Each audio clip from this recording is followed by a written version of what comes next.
The role of the abdomen is to store and process nutrients, circulate blood, pump oxygen, develop and deposit eggs, produce sperm, and play a role in mating functions.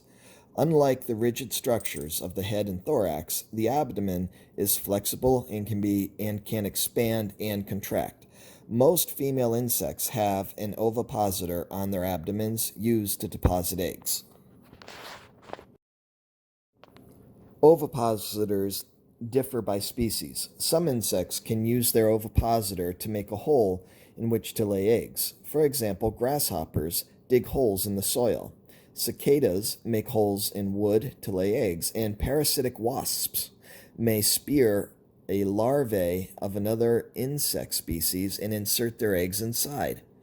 In stinging insects, bees, wasps, and ants, the ovipositor forms a stinging shaft. The abdomens of immature insects are often very soft and allow for feeding and molting. These larvae also have prolegs that allow for locomotion and grasping of materials. For example, the movement of a caterpillar climbing a stem is aided by the prolegs. Soft-bodied aquatic immature insects may have external gills, as found in mayflies, damselflies, and stoneflies. Insects have similar functions and needs as other animals.